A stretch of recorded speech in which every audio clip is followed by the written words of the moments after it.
In today's species spotlight, we'll be looking at the spotted tree monitor. They are a widespread species of dwarf monitors native to the tropical regions of northern Australia. A lot more work needs to be done to properly classify them, as the species currently named Scalaris might actually contain multiple species and subspecies.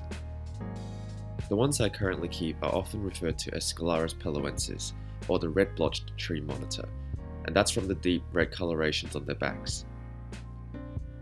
Adults typically reach lengths of around half a meter, with males usually noticeably larger and bulkier. I keep my breeding group of 4 adults in a 4x4x2 feet enclosure that has plenty of spaces to climb. 3 sides of the enclosure has bark for climbing, and all the logs are hollow logs to increase usable space. The hollow logs are also important for them as a hiding spot, as that's what they will use in the wild too. I also use a substrate mix of sand and cocoa peat to mimic their natural environment. I use 50 to 75 watt halogen light bulbs on a timer to achieve a basking spot of around 50 degrees and have a 12% Arcadia T5 light for UV. The height of this enclosure naturally provides a vertical temperature and UV gradient. I don't measure the humidity in my enclosure, but I will spray down the enclosure once every week or two, and the thicker layer of substrate will also hold some moisture and add to the humidity in the enclosure. They're very food-driven monitors and can accidentally injure each other with their feeding response if you're not careful.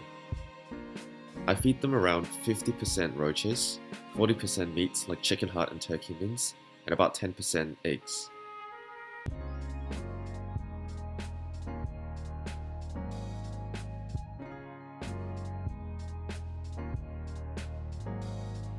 They quickly get used to tongue feeding and will not be afraid to bask openly, but they are not a species that would like handling in general.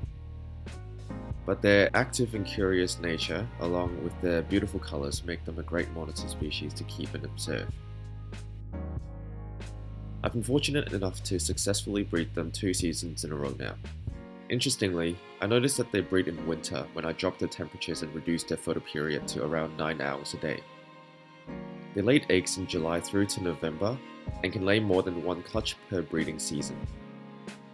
Clutches I got ranged from about 12 to 16 eggs. I incubate these eggs in perlite at 28 to 29 degrees Celsius, and it took them about 130 to 140 days to hatch.